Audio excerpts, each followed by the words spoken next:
और अब कुछ दीगर खबरों की जानिब बढ़ते हुए आपको बताएं कि मिनी बजट खटाई में बढ़ने का खदशा पैदा हो गया है। सदर मुमलिकत आरिफ अलवी ने ऑर्डिनेंस जारी करने से इनकार कर दिया। वजीर खजाना को मामला पार्लियामेंट में जेर बहस लाने की तजवीज दे दी। मज़ीद तफसीलात इस रिपोर्ट में। सदर ममलिकत आरिफ अलवी से ऐवान सदर में वजीर खजाना इसहाक डार की मुलाकात। मुल्की मुआशी सूरत हाल, IMF से मुज़ाकरात में होने वाली पेशरफ्त पर तफसीली तबादला ख्याल किया गया। सदर ममलिकत ने हुकूमत के मुतालबे पर मिनी बजट के हवाले से ऑर्डिनेंस जारी करने से इनकार कर दिया। डॉक्टर आरिफ अलवी का कहना था कि अहम मौजू पर पार्लियामेंट को एतमाद में लेना ज्यादा मुनासिब होगा। पार्लियामेंट का सेशन फौरी तौर पर बुलाया जाए ताकि ऑर्डिनेंस की बजाय बिल को बिला ताखीर कानून बनाया जा सके। इससे पहले वजीर खजाना इसहाक डार ने मुलाकात में कहा कि हुकूमत एक ऑर्डिनेंस जारी करके टैक्सों के जरिए इजाफी रेवेन्यू इकट्ठा करना चाहती है। ऐवान सदर से जारी एलामिया के मुताबिक सदर ममलिकत ने IMF के साथ मुआहदे पर मुज़ाकरात की हुकूमती कोशिशों को सराहा। डॉक्टर आरिफ अलवी का कहना था कि रियासत पाकिस्तान IMF के साथ किए गए वादों पर कायम रहेगी। वज़ीर आज़म की ज़ेरे सदारत विफाकी काबीना का इजलास। विफाकी काबीना ने फाइनेंस सप्लीमेंट्री बिल 2023 की मंजूरी दे दी। एलामे के मुताबिक फाइनेंस बिल आज पार्लियामेंट में पेश किया जाएगा। हुकूमती सतह पर कफायत जारी की पॉलिसी अपनाने का फैसला ऐलान जल्द होगा। अपने ज़राए आमदन के अंदर रहते हुए मौशी मुश्किलात पर काबू पा लेंगे, वज़ीर आज़म की जानिब से ये कहना है, जबकि पिछली हुकूमत की नाअहली और मुजरिमाना गफलत का खमियाजा 22 करोड़ अवाम भुगत रहे हैं। बिल्कुल, वजीर आजम की सदारत में वफाकी काबीना का इजलास। वफाकी काबीना ने फाइनेंस सप्लीमेंट्री बिल 2023 की मंजूरी दे दी है। एलामिये के मुताबिक फाइनेंस बिल आज पार्लियामेंट में पेश किया जाएगा। हुकूमती सतह पर किफायत जारी की पॉलिसी अपनाने का भी फैसला किया गया है, जिसका ऐलान जल्द हो जाएगा। और सदर मुमलिकत की जानिब से ऑर्डिनेंस से इनकार के बाद वफाकी काबीना ने मिनी बजट पार्लियामेंट से मंजूर कराने का फैसला कर लिया है। IMF से मुआहदे के हवाले से फाइनेंस बिल आज ही कौमी असम्बली में पेश किया जाएगा, जबकि वफाकी काबीना ने इसकी मंजूरी दे दी है। सेनेट का इजलास भी आज बुला लिया गया।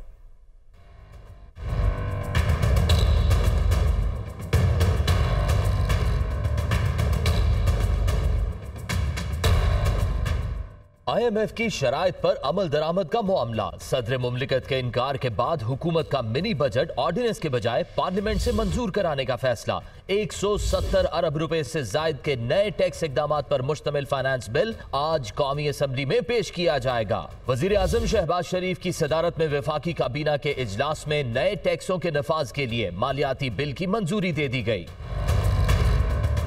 मिनी बजट की जल्द अज जल्द मंजूरी के लिए सेनेट का इजलास भी आज शाम 4:30 बजे तलब कर लिया गया है। कौमी असम्बली से मंजूरी के फौरी बाद फाइनेंस बिल को ऐवान बाला में पेश किया जाएगा। दूसरी तरफ वफाकी काबीना को किफायत जारी इकदामात पर भी ब्रीफिंग दी गई। काबीना ने वजीर आजम की तश्कील करदा किफायत जारी कमेटी की सिफारिशात की मंजूरी भी दे दी। इजलास में बिजली के हालिया ब्रेक डाउन पर रिपोर्ट पेश की गई। वजीर आजम ने पावर डिवीजन के हुकाम को आइंदा ऐसे वाकयात की रोकथाम की हिदायत की।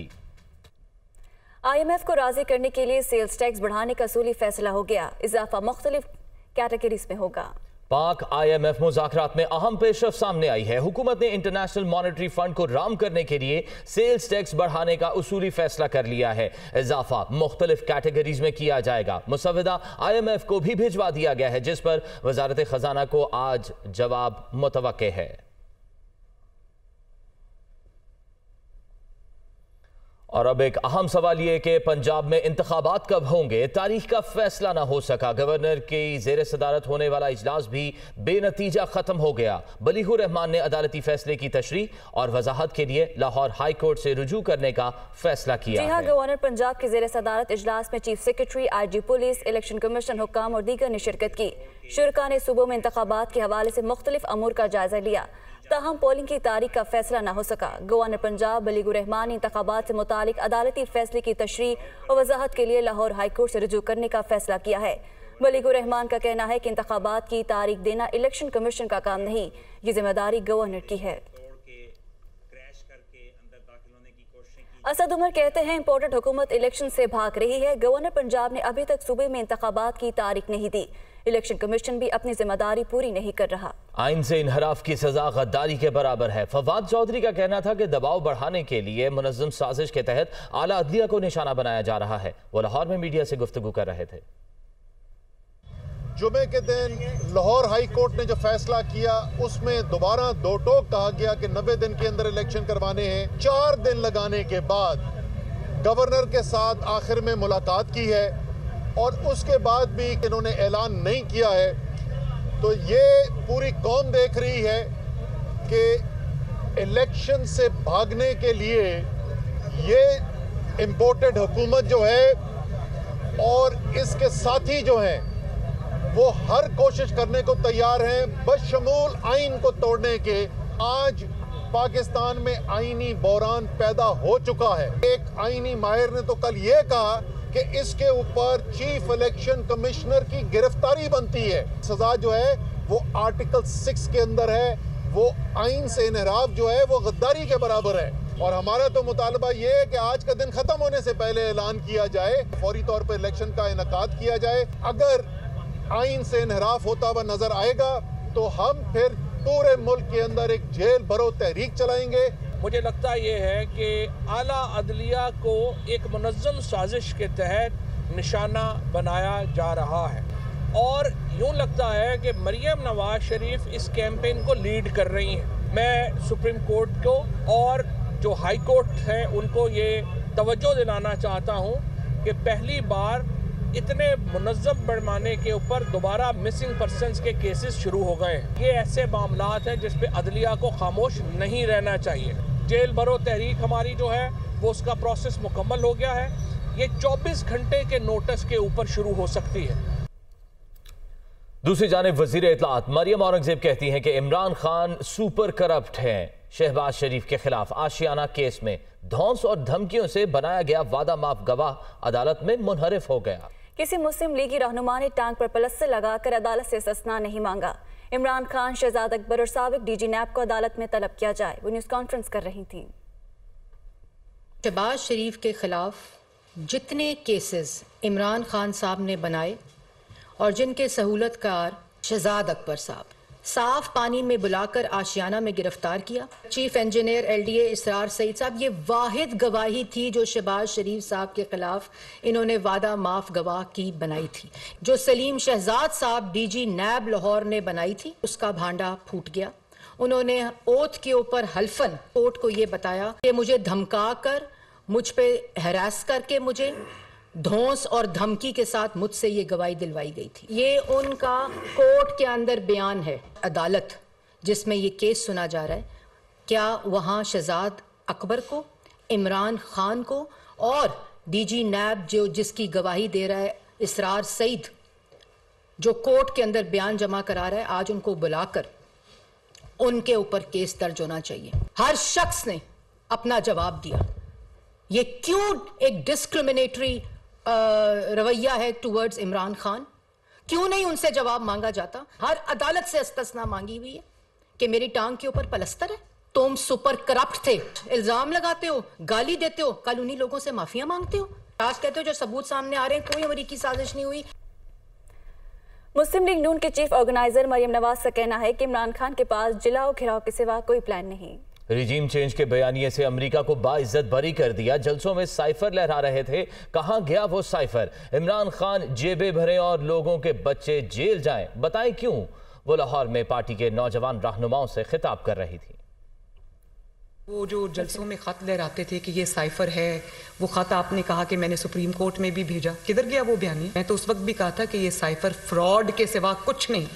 और जो रिजीम चेंज का जो बयानिया था उसमें आपने अमेरिका को बिल्कुल कल बाइज्जत बरी कर दिया। तो आज मैं पूछ सकती हूँ कि वो हकीकी आज़ादी का क्या हुआ? वो अमर बिल मारूफ की जो कैंपेन, एक झूठ पे बेस्ड कैंपेन चलाई, उसका क्या हुआ? गुलामी नामंजूर के नारे का क्या हुआ? कौम को, यूथ को बताएं जिनको आपने गुमराह करने की कोशिश की है, उर्दू में बताएं कि आपने झूठ बोला था। आपके पास ना कोई इकोनॉमिक प्लान है, सिर्फ गिराओ, जलाओ, मार दो, मर जाओ, जेल भर दो, ये है आपका एजेंडा।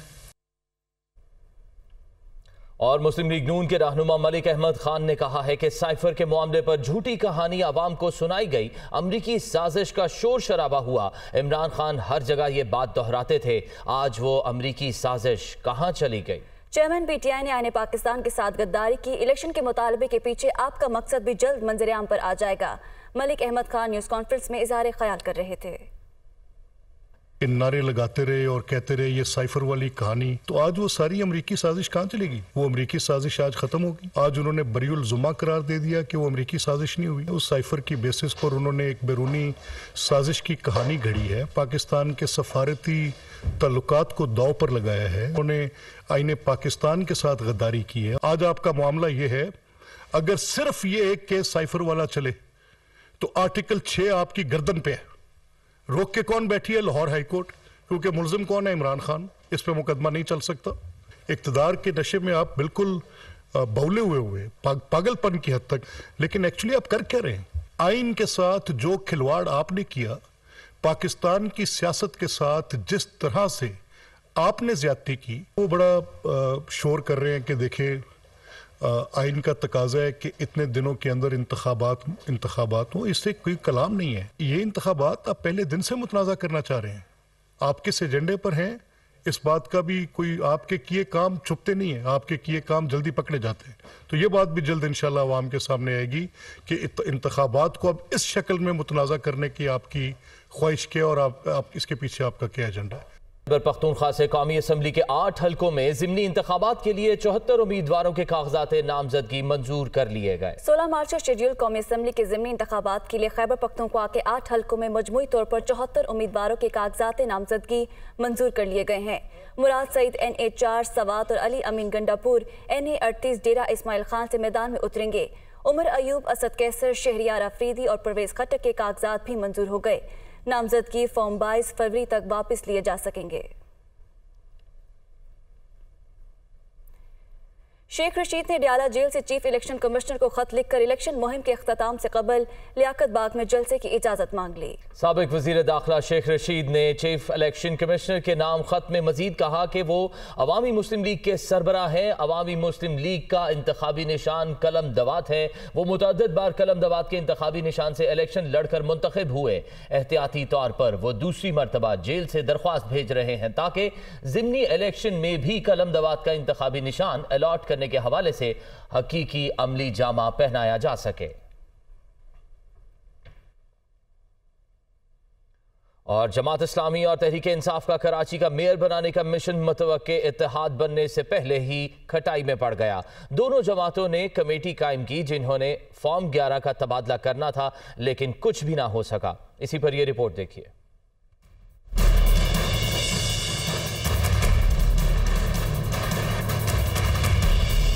कराची में होने वाले हालिया बल्दियाती इलेक्शन के बाद हर सियासी जमात कराची का मेयर बनाने के लिए सरगर्म। इसी सिलसिले में 21 जनवरी को पीटीआई और जमात इस्लामी ने मुश्तरका प्रेस कॉन्फ्रेंस की और मुस्तकबिल में साथ चलने का इंदिया दिया। लेकिन जराये के मुताबिक बल्दियाती नताइज के खिलाफ दोनों जमातों ने साथ चलने के लिए मुश्तरका कमेटी तश्कील दी, लेकिन 4 रुकनी कमेटी फॉर्म 11 का एक्सचेंज कर सकी, ना काम मुकम्मल किया। जबकि दोनों जमातें एक दूसरे की मुख्तलिफ नशस्तों पर जीत के दावेदार बन गयी, जिसमें जिला वस्ती, जिला शर्की, जिला केमाड़ी की नशस्तें शामिल। दोनों जमातों की कमेटी को 1 हफ्ते में अपनी क़यादत को रिपोर्ट जमा करवानी थी। जराये के मुताबिक दोनों जमातों की जानिब से रिपोर्ट ही जमा नहीं कराई गई और दोनों जमातें अपनी अपनी शिकायतें लेकर इलेक्शन कमीशन पहुंच गईं। इलेक्शन कमीशन में पीपल्स पार्टी, जमात इस्लामी और तहरीक इंसाफ ने एक दूसरे के इंतखाबी नताइज को चैलेंज कर रखा है।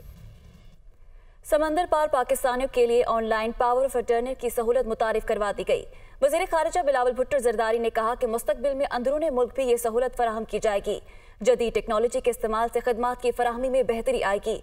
वो इस्लामाबाद में नादरा के ताउन से पावर ऑफ अटर्नी की ऑटोमेशन तकरीब से खिताब कर रहे थे। ऑनलाइन पावर ऑफ अटर्नी का फैसिलिटी को लॉन्च किया है, जो ओवरसीज़ पाकिस्तानीज़ के लिए भी फ़ायदेमंद होगा। हमारा मिशंस के लिए जो अंडर फंडेड है एंड ओवरबर्डन्ड है, हमारे लिए, हमारे एम्बेसडर्स के लिए, हमारा कौंसल जनरल्स के लिए, हमारा पूरा निज़ाम के लिए फ़ायदेमंद होगा। आगे जाके ये फैसिलिटी जो हम ओवरसीज़ पाकिस्तानीज़ को एम्बेसीज़ में और कॉन्सुलेट्स में दे रहे हैं, यहाँ फॉरेन ऑफिस में भी हम इसी तरीके से मॉडर्नाइज और डिजिटाइज कर सकेंगे, तो उसका भी मेरा ख्याल में बहुत फ़ायदा होगा। The future is technology. इसी तरीके से हम अपना जो गवर्नेंस को इम्प्रूव कर सकते हैं, सर्विस डिलीवरी को इम्प्रूव कर सकते हैं, ट्रांसपेरेंसी को इम्प्रूव कर सकते हैं। वज़ीर आज़म रवा हफ्ते तुर्की का दौरा करेंगे। शहबाज शरीफ तुर्क सदर से मिलेंगे। ज़लज़ला मुतासरा इलाकों में भी जाएंगे। वज़ीर आज़म शहबाज शरीफ जुमेरात को तुर्की का दौरा करेंगे। इस दौरान वो तुर्क सदर से मिलेंगे। वज़ीर ख़ारजा बिलावल भुट्टो भी उनके हमरा होंगे। वज़ीर आज़म पाकिस्तान तुर्की में हालिया ज़लज़ले से मुतासरा इलाकों में नुकसानात का जायज़ा भी लेंगे। रुकने कौमी असम्बली अली वजीर को कराची सेंट्रल जेल से रिहा कर दिया गया है। अली वजीर के खिलाफ हसास इदारों के खिलाफ उकसाने और दहशतगर्दी की दफात के तहत खैबर पख्तूनख्वा में 4 जबकि कराची के मुख्तलिफ थानों में 3 मुकदमात दर्ज थे। कराची में दर्ज एक मुकदमे में अली वजीर को अदालत ने बरी जबकि 2 में जमानत पर रिहा करने का हुक्म दिया था। गुज़िश्ता रोज कराची में जेल हुक्काम को खैबर पख्तूनख्वा से भी अली वजीर की रिहाई के अहकामात मौसूल हो गए, जिसके बाद उन्हें रिहा कर दिया गया। और इस्लामाबाद हाई कोर्ट में ममनुआ फंडिंग केस में फॉरेन एक्सचेंज एक्ट के तहत दर्ज मुकदमे में इमरान खान की वीडियो लिंक की पेशी की दरख्वास्त पर समाअत आज होगी। अदालत आलिया का डिवीजन बेंच मामले की समाअत करेगा। इमरान खान की दरख्वास्त एतराज़ात के साथ समाअत के लिए मुकर्रर की गई है। रजिस्ट्रार की जानिब से एतराज़ आयद किया गया है कि पीटीआई चेयरमैन ने ताहाल बायोमेट्रिक तस्दीक नहीं कराई। इमरान खान ने बैंकिंग कोड का 31 जनवरी का वीडियो लिंक के जरिए पेशी की इस्तदा मुस्तरद करने का हुक्मनामा चैलेंज कर रखा है। ज़र मुबादला ज़खायर की तशवीशनाक हद तक कमी और डिफॉल्ट के खतरे के बायस आलमी रेटिंग एजेंसी फिश ने पाकिस्तान की रेटिंग मजीद कम कर दी। आलमी रेटिंग एजेंसी ने पाकिस्तान की गैर मुल्की करेंसी डिफॉल्ट रेटिंग जारी कर दी। रेटिंग में पाकिस्तान की गैर मुल्की डिफॉल्ट रेटिंग घटाकर नेगेटिव CCC कर दी गई है। इससे पहले ये रेटिंग CCC पॉजिटिव थी। फिच ने रेटिंग में कमी की वजह गिरते हुए ज़र मुबादला के ज़खायर बताया है और कहा कि उम्मीद है पाकिस्तान का IMF के साथ नवा रिव्यू कामयाब होगा। फिच के मुताबिक तवक्को है कि पाकिस्तान के ज़खायर कम सतह पर रहेंगे। और मुसलसल ऊंची उड़ान के बाद डॉलर को जरा सी ब्रेक लग गई है। इंटरबैंक मार्केट में कदर ₹2.10 कमी के बाद 267 रुपए 34 पैसे रिकॉर्ड की गई। दूसरी जानिब स्टॉक मार्केट में 566 पॉइंट्स कमी हुई।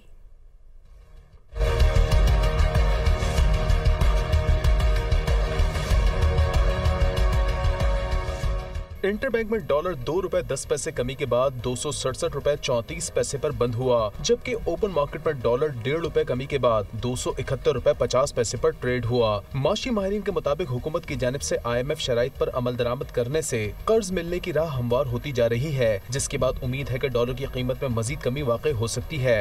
दूसरी जानिब कारोबारी हफ्ते के दूसरे रोज पाकिस्तान स्टॉक एक्सचेंज में हसिस फरोख्त का रुझान रहा। यही वजह है कि इख्तिताम पर मार्केट 566 पॉइंट्स कमी के बाद 100 इंडेक्स 41,150 पॉइंट्स की सतह पर बंद हुआ।